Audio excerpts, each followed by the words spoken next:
नमस्कार, मी आरती औटी. स्वागत आहे तुमचं TV9 मराठीचा खास शो डंके की चोट पर. आज या मंचावर एक खास महिला नेते आलेले आहेत.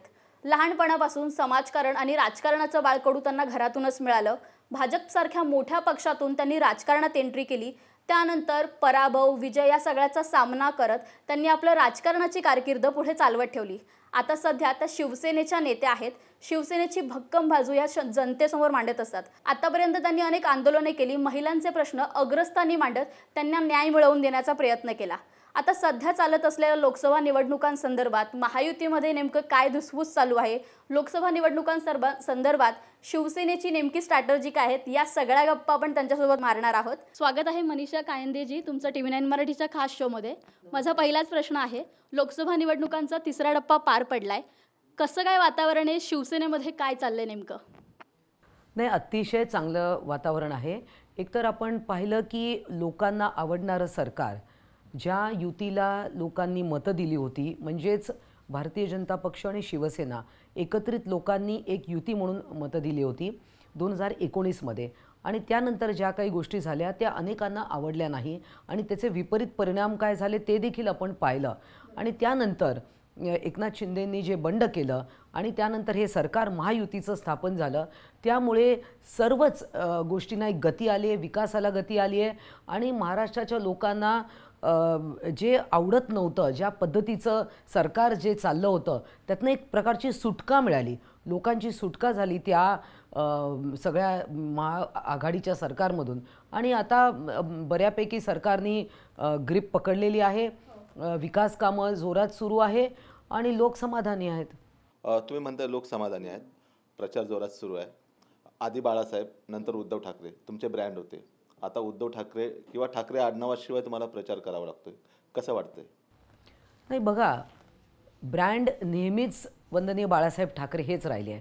कारण हिंदू हृदय सम्राट ही उपाधी फक्त आणि फक्त बाळासाहेब ठाकरे यांना ती लोकांनी दिलेली होती, उत्स्फूर्तपणे प्रेमाने, आणि ते जगात सगळीकडे तेच नाव त्यांचं आहे.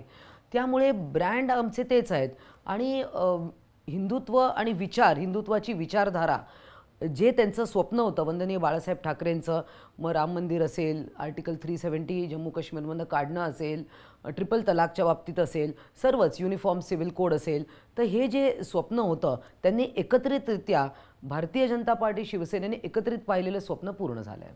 पण उद्धव ठाकरे नाहीत तुमच्यासोबत, त्यांच्याकडे सिंपती जाईल असं वाटतं या निवडणुकीत? नाही, लोकांना बघा, लोकांना ह्या विषयाशी सिंपती म्हणजे काय बरं, सिंपतीने कोणाचं काम होणार आहे का? वंदनीय बाळासाहेब ठाकरेंचे सुपुत्र ही निश्चितच त्यांची ओळख पुसता येणार नाही. परंतु ते मुख्यमंत्री म्हणून कसे होते, ते पक्षप्रमुख म्हणून कसे होते, मुख्यमंत्री म्हणून त्यांची कारकीर्द कशी राहिली आणि त्यामुळे महाराष्ट्राचं काय नुकसान झालं हे लोकांना लक्षात आहे.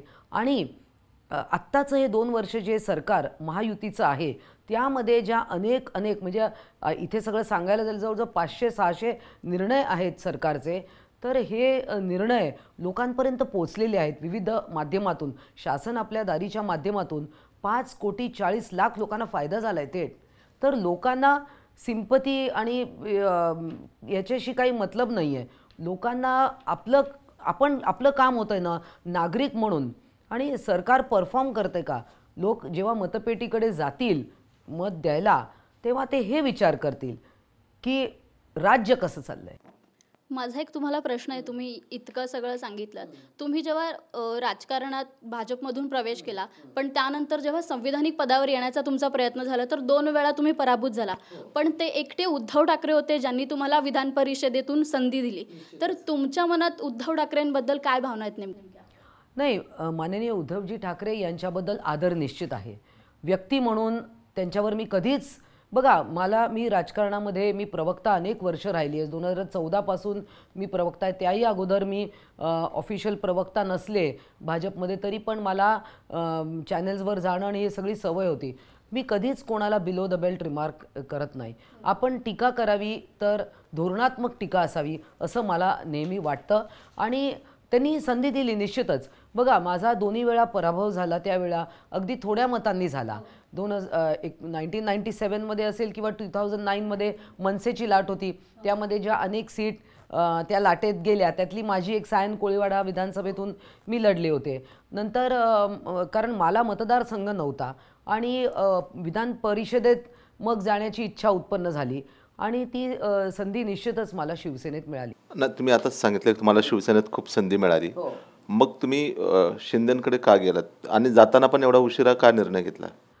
बघा, निर्णय उशिरा घेण्याचं कारण म्हणजे सुरुवातीला जेव्हा माननीय एकनाथजी शिंदे यांनी जो उठाव केला, बंड केलं, त्यावेळेला पहिले 2-3 महिने असं लक्षात नाही आलं कदाचित हे सगळे एकत्र येतील किंवा काहीतरी पॅचअप होईल, कारण खूप मोठी गोष्ट होती.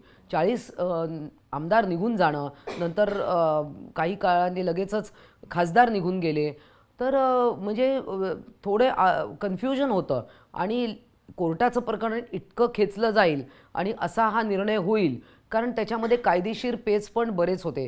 म्हणजे असं नाही की मला विधान परिषद वाचवणं किंवा हा विषय नव्हता, परंतु त्यानंतर जे काय माननीय उद्धव ठाकरे यांच्या गटामध्ये शिवसेनेमध्ये जे काय होतं ते न पटण्यासारखं होतं. आता त्या काँग्रेसच्या भारत जोडो यात्रेमध्ये मी पण एकदा त्या ह्या ताडदेवला जे आहे मैदान, तिथून ती रॅली निघाली होती, परंतु ते न पटण्यासारखं होतं, कारण काँग्रेसबरोबर विचार जुळूच शकत नव्हते.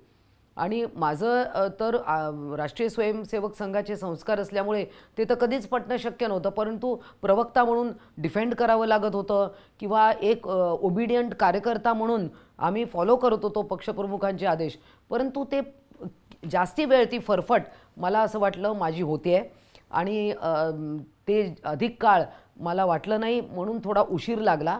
परंतु नंतर दडपण असतं मनावर अनेक गोष्टींचं, कारण मी ऑलरेडी भाजपमधनं शिवसेनेत आले होते आणि परत आपण काहीतरी वेगळ्या रस्त्यावर जायचं, तर निश्चितच एक महिला म्हणून दडपण अधिक होतं.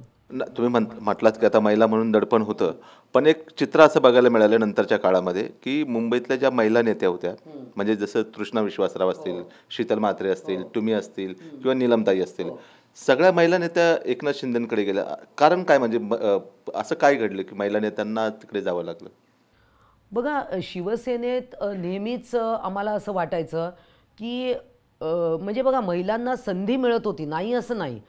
म्हणजे उपनेत्या अनेक वर्ष फक्त 3च महिला उपनेत्या होत्या, नंतर एक 4 प्रियंका चतुर्वेदी उपनेत्या झाल्या आल्या, त्यानंतर अजून काही महिला आल्या आणि संघटनात्मक किंवा संघटनात्मक जडणघडणीमध्ये महिला नेता कधीच शिवसेनेत नव्हती. ज्या मान्य नीलमताई गोरेंना आत्ता संधी मिळाली, त्यानंतर भावनाताई गवळी असतील आणि मीनाताई कांबळी, आणि आम्ही नेहमी आमच्यात जेव्हा चर्चा करायचो महिलांमध्ये, मी नीलमताई असो, की सचिव पद एखाद्या महिलेला का आत्तापर्यंत दिलं गेलं नाही, तर या गोष्टीचा आम्हाला नेहमी खंत वाटत होती. आणि जेव्हा माननीय शिंदेजींनी मला इकडे म्हणजे चर्चा होत होत्या, ते म्हणत होते आमच्यावर सोबत काम करा, त्यांचे वाक्य नेहमी असे होते की आमच्यासोबत काम करा, म्हणजे त्यांना काम करणारी लोक त्यांना पाहिजेत. आणि ते पाहत होते विधान परिषदेमध्ये फर्स्ट टर्म असून पण परफॉर्मन्स पाहत होते. अनेक प्रश्न, म्हणजे ज्या दिशा कायदा जेव्हा तिकडे आंध्रामध्ये पास झाला, तेव्हा मी ते गृहमंत्री होते काही काळ, तेव्हा मी त्यांना म्हटलं की आपल्याकडे असा कायदा का असायला पाहिजे. तर तेव्हा त्यांनी म्हणजे हाऊसमध्ये प्रॉमिस केलं की असा कायदा आपण पण आणू. पुढे त्याचं शक्ती कायदा हे रूपांतर झालं. त्यामुळे मला असं वाटत होतं की इथे जो म्हणजे कोंडमारा एकंदर जो होतोय, तर इथे मला मोकळेपणे काम करता येतंय हे निश्चित. यामध्ये भाजपच्या राणे घराणं असेल, त्यांनी अनेकदा किचन पॉलिटिक्स ठाकरेंमध्ये होतं अशी टीका केलेली. तर तुमचा आणि रश्मी ठाकरेंचे संबंध कसे होते आणि तुमचं कधी त्यांच्याशी कितपत बोलणं व्हायचं? बघा, 2012ला मी जेव्हा प्रवेश केला शिवसेनेत, तेव्हा सुरुवातीच्या काळात फार कधी त्यांचं बोलणं होत नव्हतं. म्हणजे मी आता स्पष्टपणे सांगायला हरकत नाही की कधी मोबाईल नंबर त्यांनी मला दिला नाही. आमदार झाल्यानंतर मी त्यांना अनेक वेळा विचारलं की माननीय रश्मीताई, मला अनेकदा असं वाटतं की आपल्याशी एखाद्या विषयावर चर्चा करावी, काही महिला आघाडीने काहीतरी करावं कार्यक्रम किंवा काय. तर त्यांनी कधीच मला त्यांचा मोबाईल नंबर दिला नाही. मग असं असं का? मग हा प्रश्न नेहमी मला पडायचा की असं काही कोण कोणाला रोज मोबाईलवरून त्रास देणार नाही आहे किंवा मी त्यांना व्हॉट्सॲपवर उठसूट काही पाठवणार नाही आहे, परंतु हे त्यांनी मला का दिला नाही त्याचं उत्तर मला आजपर्यंत नाही मिळालं. प्रवक्ता म्हणून माझा परफॉर्मन्स चांगला होता. जेव्हा जेव्हा वोकल व्हायचं होतं, सभागृहात असेल, सभागृहाच्या बाहेर असेल, त्यांचा फोन यायचा मला. एखाद्या वेळा काहीतरी आवडलं की त्या फोन करायच्या, तेही मी लपवून ठेवणार नाही. परंतु एकंदर त्यांनी मला कधी आपलं मानलंच नाही असं वाटतं. माझा यालाच जोडून एक प्रश्न आहे की यामध्ये आपण पाहायला गेलं तर सुषमा अंधारे ह्या पक्षामध्ये फार लेट आल्या, पण पाहायला गेलं तर त्यांचे आणि रश्मी ठाकरेंचे संबंध किंवा त्यांचे जे ठाकरेंशी असलेले संबंध फार जुळून लवकर आले. तर मग यामुळे कुठेतरी तुमच्या महिला नेत्यांची दमछाक झाली का? त्यामधून तुम्ही बाहेर पडण्याचा निर्णय घेतला का? हाच कोंडमारा होता का? नाही, कोंडमारा म्हणजे कसा होता की माननीय उद्धवजींचं आपण त्यांना भेटू न शकणं. मला बघा, मी एका काडर बेस्ड पार्टीमध्ये होते, BJPमध्ये होते. तिकडे पद्धत वेगळी असते आणि जेव्हा एक सिंगल विंडो एक पक्ष असतो तेव्हा तिथे पद्धत वेगळी असते. तुम्हाला पक्षप्रमुखांशी अनेक वेळा काही गोष्टींवर, जेव्हा ही सगळ्या फाटाफूट झाली त्यानंतर बऱ्याच गोष्टी मला त्यांना सांगाव्याशा वाटत होत्या किंवा त्याच्यावर चर्चा करायची होती, परंतु ती संधी मिळत नव्हती. आणि विदिन द ऑर्गनायझेशनही काही असायचं की जेव्हा मला लक्षात येतो की आपण हिंदुत्वापासून दूर चाललो आहे, तर हे फ्रँकली डिस्कस करणं शक्य होत नव्हतं. आणि ह्याला मी कोंडमारा म्हणेन. अर्थात आणि तुमचा म्हणजे सगळ्यांचा जो आवडीचा प्रश्न आहे की सुषमा अंधारे यांच्याबद्दल, बघा त्यांना दिलेलं काम त्या करत आहेत. मी त्यांच्यावर टीका करणार नाही, त्यांना दिलेलं काम त्या करत आहेत. परंतु हिंदुत्व ज्या व्यक्तीचा आणि हिंदुत्वाचा कधी संबंधच नव्हता, तो नंतर एका हिंदुत्ववादी पक्षाचा चेहरा बनतोय, तेव्हा तिथे काही कॉम्पिटिशन किंवा चुरस किंवा जेलसी नाही. इट इज आम्हाला ते पटतच नव्हतं. म्हणजे असं नाही मला माझं मीडिया मायलेज मिळत होतं, नीलमताईंना मिळत होतं, सगळ्यांना मिळत होतं, तो विषयच नाही आहे. कारण बघा, पक्षातमध्ये कॉम्पिटिशन असतेच, सगळीकडे असते. आणि एक जण आला म्हणून काही दुसऱ्याची रेग कमी होत नाही. आपण आपली रेग वाढवायची असते, हे आम्हाला माहिती आहे. परंतु त्यांचं जे काय एकंदरच होतं ते न पटण्यासारखं. आता मी तुम्हाला पुन्हा ठाकरे ह्या आडनावाकडे घेऊन येतो. तुमच्यासोबत आता आणखी एक ठाकरे जोडले गेलेत, राज ठाकरे. किती फायदा होऊ शकतो? बघा, त्यांचं फॅन फॉलोईंग आहे, एक चॅरिस्मॅटिक लीडर आहे. त्यांच्या सभांना निश्चितच गर्दी होते आणि त्यांचे विचार अतिशय सुस्पष्टपणे ते मांडतात. म्हणजे त्यांना जे वाटतं राईट आहे, रॉंग आहे, ते त्याच्यामध्ये कुठलंही तडजोड करत नाही. आणि त्यामुळे ठाकरे ब्रँडपेक्षा राज ठाकरे एक स्वतः व्यक्ती म्हणून त्यांचं फॉलोईंग आहे. आणि त्यांनाही वाटलं की नाही, आता निश्चितच मोदीजीच देश चालवू शकतात. त्याच्याबद्दल त्यांनी सगळं सांगितलं आहे की त्यांनी बिनशर्त पाठिंबा का दिला.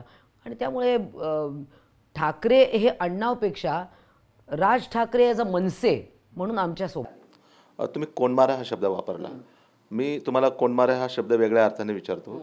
महायुतीची जागा वाटप झाली, त्यामध्ये तुम्हाला खूप ओढताण करावी लागली. म्हणजे तुमची अमरावतीची जागा तुमची हिसकावून घेतली. तुमच्याकडे अनेक ठाण्यामध्ये तुम्हाला संघर्ष करावा लागला, कल्याणमध्ये तुम्हाला संघर्ष करावा लागला. तर ही दमछाक का झाली? म्हणजे नाही, बघा, आपण जर का भारतीय जनता पार्टी आणि शिवसेनेचा इतिहास आपण स्टडी केला युतीमध्ये, अनेक वेळा ज्या फार पूर्वी भाजपच्या जागा होत्या त्या शिवसेनेकडे आल्या काही वर्षांपूर्वी आणि शिवसेना तिकडे जिंकत गेली. आता भारतीय जनता पक्षाच्या कार्यकर्त्यांना जर का वाटत असेल की आता खूप वर्ष तुमच्याकडे होती, आता आमच्याकडे पाहिजे, कारण युतीच्या राजकारणात काय होतं, अनेक वर्ष, 25 वर्ष, 30 वर्ष काही कार्यकर्त्यांना न तिकडे वॉर्ड लढता येतो न विधानसभा लढता येते. आणि हे वायसे वर्सा दोन्हीकडच्या लोकांना असं होऊ शकतं की आम्हाला अनेक वर्ष एक वॉर्ड देखील लढायला मिळत नाही आहे. आणि त्या कार्यकर्त्यांची ती भावना अगदीच खरी आहे. म्हणजे शिवसेना असेल, भाजप असेल, आणि त्यामुळे आणि नंतर हा सर्व्हेचा पण भाग होता. परंतु आपण एक मानलं पाहिजे की काही प्रसारमाध्यमांनी असं म्हटलं होतं की शिंदे गटाची बोळवण 8 ते 10 जागांवर होईल, परंतु आमच्या मुख्यमंत्र्यांनी दाखवून दिलं की हम भी कुछ कम नाही आहे, म्हणजे जरी युतीच्या राजकारणात असेल आणि आम्ही एकत्र आहोत, घट्टपणे एकत्र आहोत, परंतु आमच्या जागा आम्ही राखल्या. काही ठिकाणी उमेदवार बदलावे लागले, काही सोडाव्या लागल्या. ठीक आहे, तशा भाजपने काही सोडल्या, काही आम्ही सोडल्या आणि हे पूर्वी पण होत होतं, आत्ताच नव्याने काही होतं पण सर्वेचा दाग तुम्हालाच दाखवला. नाही. बघा, त्यांच्याही काही बदललं ना. मुंबईमध्ये पूनम महाजन यांची जागा बदलली, पण ती गोपाळ जागा शेट्टींची. त्यांच्याचकडे राहिली ना. हो, जागा त्यांच्याकडे राहिली, पण अमरावतीची जागा त्यांनी घेतली. एक अमरावती एक अपवाद आहे, पण रामटेकची जागा उमेदवार बदलला पण धनुष्यबाणच आहे विदर्भामध्ये. तुम्हाला अजून एक विचारायचं आहे मला की तुम्हाला सर्वेचा धाक दाखवला, सर्वे मुळे ती जागा आम्हाला द्या असं सांगितलं गेलं आणि बऱ्याचशा जागांवरती दावा केला. आता विधानसभेच्या निवडणुका जवळ येतील, आमदारांमध्ये चलबिचल सुरू झाली, तिथेही असंच झालं तर? नाही, मला असं वाटतं सर्वेच्या बाबत थोडी भीती प्रत्येकाला असली पाहिजे, कारण परफॉर्मन्स चांगला होईल आणि कुठेतरी शिथिलपणा कोणामध्ये आला असेल स्थानिक ठिकाणी तर they will be on their toes आणि दे विल स्टार्ट वर्किंग. किंवा म्हणजे अर्थात बघा, आपण पाहतो की फार असे थोडे आमदार असतात की जे परफॉर्म करत नाही. मेजॉरिटी लोकांना परफॉर्म करावंच लागतं, कारण की त्यांनासुद्धा पुन्हा निवडून यायचं आहेच. आणि जे मतदारांमध्ये सतत असतात, लोकांमध्ये सतत असतात, तर त्यांना त्याची काही भीती नसते. पण तो सर्वे एकांगी नाही वाटत, म्हणजे तुमच्या तिघांचा सर्वे झाला पाहिजे. नाही, मला असं तो एकांगी नाही वाटला, कारण भारतीय जनता पक्षाच्या पण सीट बदलल्या गेल्या, उमेदवार बदलले गेले, त्यामुळे असं म्हणता येणार नाही की तो एकांगी होता. लोकसभेच्या जर जागा पाहिल्या तर त्या जागा मिळवण्यासाठी अजित पवार गट आल्यामुळे थोडी दमछाक का होईना शिवसेनेची झाली. तर आता विधानसभेच्या निवडणुका जवळ येतात, तर त्यासाठी पहिला काही मास्टर प्लॅन राखून ठेवलाय का? मास्टर प्लॅन आहे, माननीय एकनाथजी शिंदे यांच्याकडे निश्चितच आहे. आणि आपण पाहाल की विधानसभेचं जागा वाटप देखील अगदी स्मूथली होईल, व्यवस्थित होईल, कारण हे तीन लोक जे आहेत हे सतत जनतेमध्ये राहणारी लोक आहेत आणि त्यांना त्यांच्या पक्षावर त्यांची चांगली पकड आहे. त्यामुळे बघा, रस्सीखेच तर होणारच आहे असं मी म्हणत नाही, परंतु जे आपण पाहतो की महाविकास आघाडीमध्ये झालं, तिकडे तर प्रकाश आंबेडकर यांची उद्धव ठाकरेंबरोबर युती होती, ती इतर दोन लोकांना आवडली नाही. अनेक ठिकाणी त्यांनी कुठे एकाला सपोर्ट केलं, दुसऱ्याला सपोर्ट केलं. म्हणजे आपण वंचितचं पाहिलं तर म्हणजे त्याला काही अर्थच नव्हता. कुठे कोणाला सपोर्ट करतायत तर कुठे कोणाच्या समोर उमेदवार उभे करतायत. त्यामुळे तिकडे सगळा विस्कळीतपणा पहिल्यापासून होता. कधीपासूनच त्यांनी ही इंडी आघाडी जी तयार केली, परंतु त्याच्यावर ते स्वतःच त्यांनी म्हणजे एकमत कधीच झालं नाही त्यांचं. तुमचा किती जागा लोकसभेत 100% म्हणजे डंके की चोटपर इतक्या जागा सीटी निवडून येतील असं तुम्हाला वाटतंय?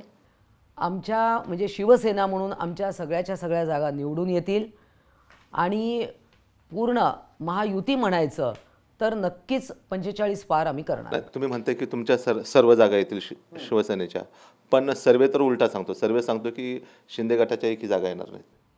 नाही, कोणाचा सर्वे हा? अब मला सांगा, हे असे सर्वे खूप होत असतात ना. मला असं वाटतं तुम्ही फार सर्वेची चिंता करताय. इतकी तुम्ही चिंता करू नका, कारण काय की आम्हाला माहीत आहे ना, आमचं ॲनालिसिस आहे, मुख्यमंत्र्यांकडे डेली रिपोर्ट्स येत आहेत आणि ज्या पद्धतीनं मुख्यमंत्री एक एक जागेवर बारकाईने पाहतात. आज तुम्ही पाहिले नाशिकमध्ये ते सगळं जे साधू संतांबरोबर काल ते बसले, तिथेही त्यांनी ते वातावरण हे केलं. त्याच्यानंतर अन्य ठिकाणी सुद्धा कोल्हापूरमध्ये देखील ज्या काही थोड्या अडचणी निर्माण झाल्या होत्या ते ठाण मांडून बसले ते आणि सगळं सॉल्व्ह करून आले. मला आता एक लोकसभा इलेक्शन चालू आहे, आरोप प्रत्यारोप सुरू आहे, फार बिलो द बेल्ट असे सगळा प्रचार सुरू आहे. आजच एक स्टेटमेंट आलं आहे की मेरा बाप गद्दार आहे असं श्रीकांत शिंदेनी कपाळावर लिहावं.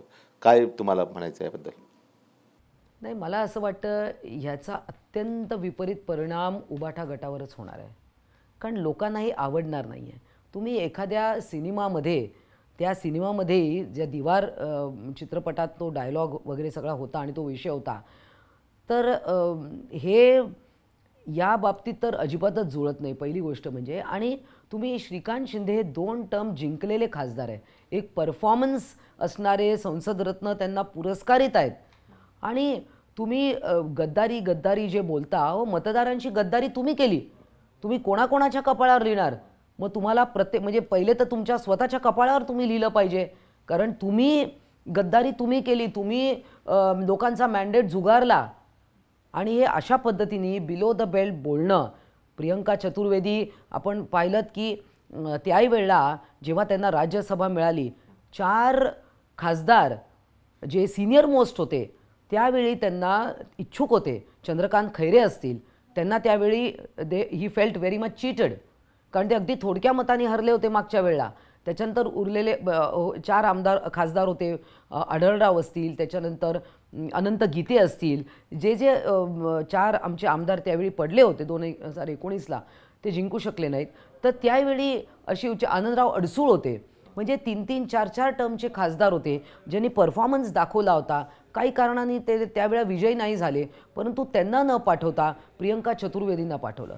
त्यानंतर अशाही चर्चा आहेत की त्यांना डावोसच्या दौऱ्यावर नेलं होतं, त्यांचा काही संबंध नव्हता त्या विषयाशी, परंतु आम्ही त्याच्यावरून कधी घाणेरडं बोललो नाही. आता त्यांना त्यांची सुप्त इच्छा आहे आणि त्या प्रयत्नही करत होत्या की आमच्याकडनं त्यांना खासदारकीची उमेदवारी मिळावी, रवींद्र वायकर जिकडे आता त्यांना मिळाली आहे तिथे, परंतु ती त्यांना मिळाली नाही. आणि त्या प्रयत्नात होत्या की शिवसेनेकडनं त्यांना तिकीट मिळावं आणि ते झालं नाही.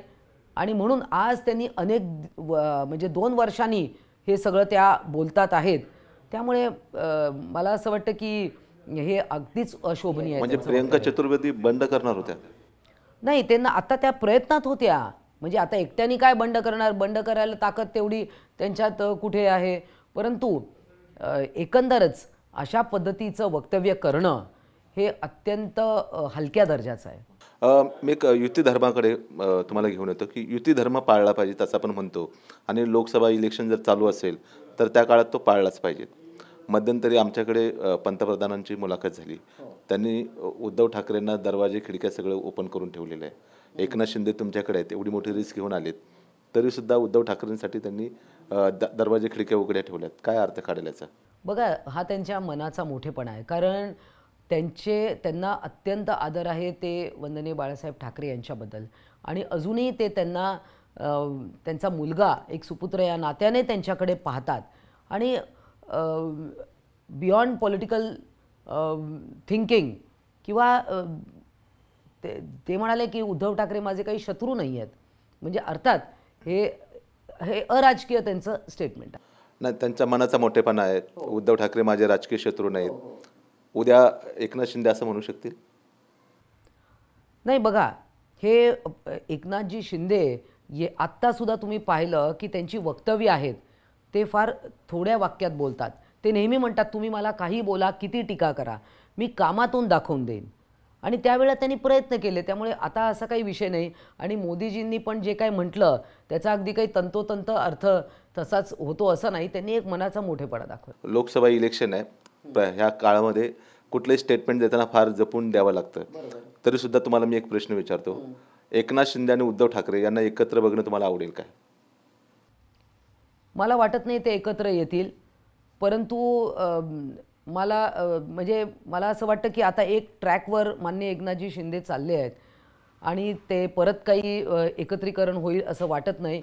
आणि कार्यकर्त्यांची पण मानसिकता आता एकनाथ शिंदे हेच पक्षाचे नेते आहेत, मुख्य नेते आहेत, आणि मला असं वाटत नाही की कोणाला परत ते एकत्र येतील असं वाटतं किंवा पाहायला देखील आवडेल. लोकसभेनंतर काही भूकंप वगैरे, राजकीय भूकंप होण्याची शक्यता आहे महाराष्ट्रात? तुम्हाला काही व्हायब्रेशन जाणवले का जमिनीतनं? तुम्ही खास चांगलं सांगू शकता त्याबद्दल? नाही, तसे आत्ता तरी काही सांगता येत नाही. परंतु असं आहे की महाराष्ट्रातलं राजकारण हे खूपच अनप्रेडिक्टेबल झालेलं आहे, हे मात्र निश्चित आहे. आणि कधी काही होऊ शकतं हे गेल्या वर्षभरात आपण 2023 आणि 24मध्ये पाहिलेलं आहे. त्यामुळे बघूया पुढे काय काय होतं. एक असं राजकीय विश्लेषक सांगतात की एकनाथ शिंदे जे आहेत त्यांचं वर्चस्व ठाणे जिल्ह्यावरती प्रचंड आहे, म्हणजे पूर्ण जिल्हा त्यांच्या ताब्यात आहे. मुंबईत त्यांचं फार वर्चस्व नाही आहे. मग मुंबई महापालिका जड जाईल तुम्हाला? नाही, बघा, असं आहे की सगळ्याच आता ठाणे महापालिका आहे, बऱ्याचशा महापालिका आमच्याकडे आहेत, संभाजीनगरची वगैरे. परंतु आता असं आहे की मुंबई महानगरपालिका अनेक वर्ष शिवसेनेचा महापौर होता आणि भारतीय जनता पक्ष आमच्यासोबत होता. त्यामुळे ठाण्यावर वर्चस्व आहे म्हणून मुंबई, आता बघा मुंबईच्या सीट्स 3 सीट BJP लढते, 3 सीट शिवसेना लढते. त्या आम्ही आमच्या 3 जागा राखल्या आहेत. त्यामुळे असं नाही की आम्ही देऊन टाकल्या. आमच्या ज्या चिन्हावर ज्या 3 जागा आम्ही लढतो त्या आम्हीच लढत आहोत. त्यामुळे महानगरपालिकेमध्ये देखील राईटफुली ज्यांच्या जागा आहेत ते त्यांना मिळतील. जसं महायुतीचं सरकार झालं, शिंदे आणि फडणवीसांचं मिळून एक सेफ सरकार असताना देखील अजित पवारांची एंट्री झाली. त्यानंतर लोकसभांमध्ये जागा खेचसाठी रस्सीखेच पाहायला मिळाली. तर कुठेतरी अजित पवार गट महायुतीत आल्यामुळे कुठेतरी धुसफूस असते का या 3 पक्षांमध्ये? नाही बघा, ते खूप अनपेक्षित होतं. माननीय अजित पवार हे महायुतीत जॉईन होतील, परंतु आपण पाहिलं होतं की पवार कुटुंबामध्येच किंवा अजित पवारांना डावलण्याचा कार्यक्रम बऱ्याच वेळा झाला आणि सुप्रिया सुळेंनाच पुढे आणावं मुलीला, हे माननीय शरद पवार हे करतच आलेले आपण पाहिलं. आणि तेव्हा शरद पवार यांनी राजीनामा दिला, ते राजीनामा नाट्य सगळं आपण सगळ्यांनी पाहिलं 24 तास. आणि त्यानंतर तेव्हाही अजित पवारांना जर का वाटत असेल की पुढच्या पिढीने पुढे यावं आणि पक्ष सांभाळावा, तर मला असं वाटत नाही की त्यांचं काही चुकलं आहे. आणि नंतरच्या काळात आपण पाहिलं की आपल्याला जर का पुन्हा एकदा मोदीजींचंच सरकार हवं असेल, केंद्रामध्ये तेच नेतृत्व असेल, कारण 10 वर्ष आपण पाहिलं आहे की चांगलं काम देशामध्ये झालं आहे, सर्वच आघाडीवर देश पुढे गेलेला आहे. आणि देशाची इमेज म्हणजे हिंदुस्थानकडे पाहण्याची जी पूर्वीची दृष्टी होती इतर देशांची, त्याच्यात आता पुष्कळ फरक पडलेला आहे. आणि हेच लोकांना हवं आहे. त्यामुळे जर का अजित पवार देखील जॉईन झाले तर ठीक आहे, आश्चर्य वाटलं, अनपेक्षित होतं आणि थोडं वाटलं सुद्धा सर्वांनाच की अरे आता परत सीट ॲडजस्टमेंटमध्ये काही इकडे तिकडे होऊ शकतं. परंतु आपण पाहिलं ओव्हरऑल सगळं सुरळीत.